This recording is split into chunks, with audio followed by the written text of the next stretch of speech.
5 कारणों से भगवान राम को जाना पड़ा था वनवास। रामायण की सबसे बड़ी घटना है भगवान श्री राम का देवी सीता और लक्ष्मण के साथ वनवास गमन।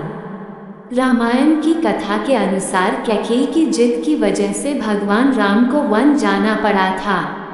न यह मात्र एक दृश्य घटना है। श्री राम के वन गमन के पीछे कई दूसरे कारण भी थे जिन्हें वही व्यक्ति समझ सकता है जिन्होंने रामायण को पढ़ा और समझा हो। कैकेयी ने हमेशा राम को अपने पुत्र भरत के समान ही प्रेम किया। कभी भी कैकेयी ने राम के साथ कोई भेदभाव नहीं किया। यही वजह थी कि जब राम के वन जाने की वजह का पता भरत को चला तो वह हैरान हुए थे कि माता कैकेयी ऐसा कैसे कर सकती है। और सच भी यही था कि कैकेयी ने ये जानबूझकर नहीं किया था। इनसे ये काम देवताओं ने करवाया था। ये बात रामचरितमानस के इस दोहे से स्पष्ट होता है। विपत्ति हमारी बिलो की बड़ी मातु असोयाजू, रामू जाहि बन राजू तजी होई सकल सुर काजू। भगवान राम का जन्म रावण वध करने के उद्देश्य से हुआ था। अगर राम राजा बन जाते तो देवी सीता का हरण और इसके बाद रावण वध का उद्देश्य अधूरा रह जाता। ये देवताओं के अनुरोध पर देवी सरस्वती कैकेयी की दासी मंथरा की मति फेर देती हैं। मंथरा आकर कैकेयी का कान भरना शुरू कर देती है कि राम अगर राजा बन गए तो कौशल्या का प्रभाव बढ़ जाएगा। ए भरत को राजा बनवाने के तुम्हें हट करना चाहिए। मंथरा की जुबान से देवी सरस्वती बोल रही थी। ए मंथरा की बातें कैकेयी की मति को फेरने के काफी था। कैकेयी ने खुद को कोप भवन में बंद कर लिया। राजा दशरथ जब कैकेयी को मनाने पहुंचे तो कैकेयी ने भरत को राजा और राम को 14 वर्ष का वनवास का वचन मांग लिया। इस तरह भगवान राम को वनवास जाना पड़ा। इसके अलावा जो कारण है उसका संबंध एक शाप से है।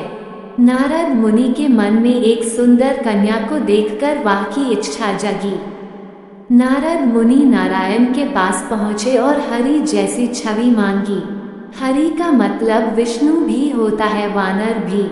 भगवान ने नारद को वानर मुख दे या इस कारण से नारद मुनि का वाह नहीं हो पाया।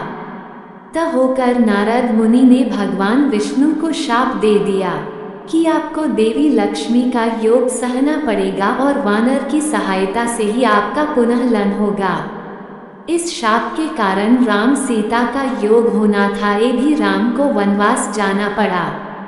5वां और सबसे बड़ा कारण स्वयं भगवान श्री राम हैं। तुलसीदास जी ने तमानस में लिखा है, होई सोई जो राम रची रहा था।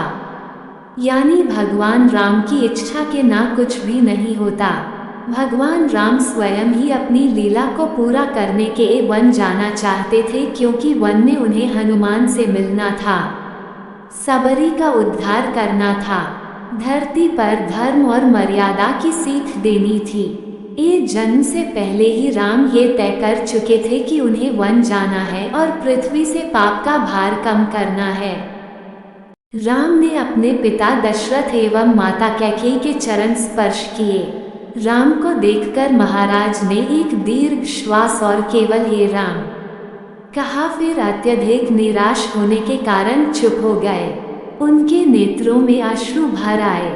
विनम्र स्वर में राम ने कैकेयी से पूछा, माता, पिताजी की ऐसी दशा का क्या कारण है? कहीं वे मुझसे अप्रसन्न तो नहीं हैं? यदि वे मुझसे अप्रसन्न हैं तो मेरा क्षण मात्र भी जीना व्यर्थ है। कैकेयी बोली, वत्स, महाराज तुमसे अप्रसन्न तो हो ही नहीं सकते, किंतु इनके हृदय में एक विचार आया है जो कि तुम्हारे विरुद्ध है, इसलिए ये तुमसे संकोचवश कह नहीं पा रहे हैं। देवासुर संग्राम के समय इन्होंने मुझे 2 वर देने का वचन दिया था। अवसर पाकर आज मैंने इनसे वे दोनों वर मांग लिए हैं।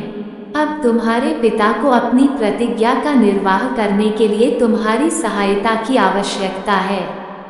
यदि तुम प्रतिज्ञा करोगे कि जो कुछ मैं कहूँगी उसका तुम अवश्य पालन करोगे तो मैं तुम्हें उन वरदानों से अवगत करा सकती हूँ। राम बोले, हे माता, पिता की आज्ञा से मैं अपने प्राणों की भी आहुति दे सकता हूँ। मैं आपके चरणों की सौगंध खाकर प्रतिज्ञा करता हूँ कि आपके वचनों का अवश्य पालन करूँगा। राम की प्रतिज्ञा से संतुष्ट होकर कैकेयी ने कहा, वत्स, मैंने पहले वर से भरत के लिए अयोध्या का राज्य और दूसरे से तुम्हारे लिए 14 वर्ष का वनवास मांगा है। अतः अब तुम अपनी प्रतिज्ञा के अनुसार तत्काल वकर धारण करके वन को प्रस्थान करो। तुम्हारे मोह के कारण ही महाराज दुखी हो रहे हैं, इसलिए तुम्हारे वन को प्रस्थान के पश्चात ही भरत का राज्याभिषेक होगा। मुझे पूर्ण विश्वास है कि तुम अपनी प्रतिज्ञा का पालन करके अपने पिता को पापरूपी सागर से अवश्य मुक्ति दिलाओगे। राम ने दुख और शोक से रहित होकर कैकेयी के वचनों को सुना और मधुर मुस्कान के साथ बोले, माता, बस इस छोटी सी बात के लिए ही आप और पिताजी इतने परेशान हैं। मैं तत्काल वन को चला जाता हूँ। यही मेरी सत्य प्रतिज्ञा है। महाराज दशरथ राम और कैकेयी के इस संवाद को सुन रहे थे। इसे सुनकर वे एक बार फिर मूर्छित हो गए। राम ने मूर्छित पिता और कैकेयी के चरणों में मस्तक नवाया और चुपचाप उस प्रकोष्ठ से बाहर चले गए। अपने पिता एवं माता कैकेयी के प्रकोष्ठ से राम अपनी माता कौशल्या के पास पहुँचे। अनुज लक्ष्मण वहां पर पहले से ही उपस्थित थे। राम ने माता का चरण स्पर्श किया और कहा, हे माता। माता कैकेयी के द्वारा 2 वर मांगने पर पिताजी ने भाई भरत को अयोध्या का राज्य और मुझे 14 वर्ष का वनवास दिया है। अतः मैं वन के लिए प्रस्थान कर रहा हूँ। विदा होने के पूर्व आप मुझे आशीर्वाद दीजिए। राम द्वारा कहे गए इन हृदय विदारक वचनों को सुनकर कौशल्या मूर्छित हो गईं। राम ने उनका यथोचित उपचार किया और मूर्छा भंग होने पर वे विलाप करने लगी। उनका विलाप सुनकर लक्ष्मण बोले, माता, भैया राम तो सद्गुरुजनों का सम्मान तथा उनकी आज्ञा का पालन करते हैं।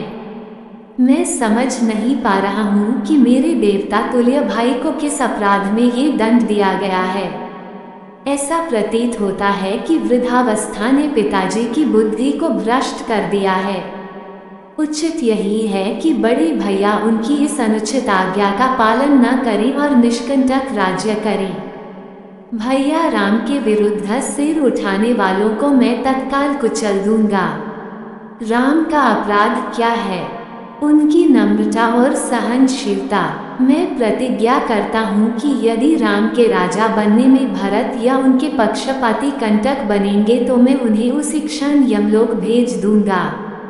मैं भी उसी प्रकार आपके दुखों को दूर कर दूंगा जिस प्रकार से सूर्य अंधकार को मिटा देता है। लक्ष्मण के शब्दों से माता कौशल्या को ढांढस मिला और उन्होंने कहा, पुत्र राम, तुम्हारे छोटे भाई लक्ष्मण का कथन सत्य है। तुम मुझे इस प्रकार बिलखता छोड़कर वन के लिए प्रस्थान नहीं कर सकते। यदि पिता की आज्ञा का पालन करना तुम्हारा धर्म है तो माता की आज्ञा का पालन करना भी तुम्हारा धर्म ही है। मैं तुम्हें आज्ञा देती हूँ कि अयोध्या में रहकर मेरी सेवा करो। इस पर माता को धैर्य बढ़ाते हुए राम बोले, माता, आप इतनी दुर्बल कैसे हो गईं? ये आज आप कैसे वचन कह रही हैं? आपने ही तो मुझे बचपन से पिता की आज्ञा का पालन करने की शिक्षा दी है। अब क्या मेरी सुख सुविधा के लिए अपनी ही दी हुई शिक्षा को झुठलाएंगी? एक पत्नी के नाते भी आपका कर्तव्य है कि आप अपने पति की इच्छा पूर्ति में बाधक न बने।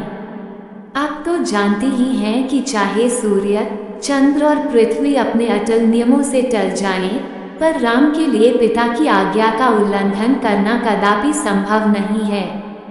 मैं आपसे निवेदन करता हूँ कि आप प्रसन्न होकर मुझे वन जाने की आज्ञा प्रदान करें ताकि मुझे ये संतोष रहे कि मैंने माता और पिता दोनों ही की आज्ञा का पालन किया है। फिर वे लक्ष्मण से संबोधित हुए और कहा, लक्ष्मण, तुम्हारे साहस, पराक्रम, शौर्य और वीरता पर मुझे गर्व है। मैं जानता हूँ कि तुम मुझसे अत्यंत स्नेह करते हो, किंतु हे सौमित्र, धर्म का स्थान सबसे ऊपर है। पिता की आज्ञा की अवहेलना करके मुझे पाप, नरक और अपयश का भागी बनना पड़ेगा।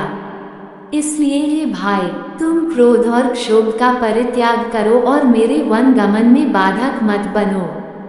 राम के दृढ़ निश्चय को देखकर अपने आंसुओं को पोंछती हुई कौशल्या बोली, वत्स, यद्यपि तुम्हें वन जाने की आज्ञा देते हुए मेरा हृदय चूर चूर हो रहा है, किंतु यदि मुझे भी अपने साथ ले चलने की प्रतिज्ञा करो तो मैं तुम्हें वन जाने की आज्ञा दे सकती हूँ।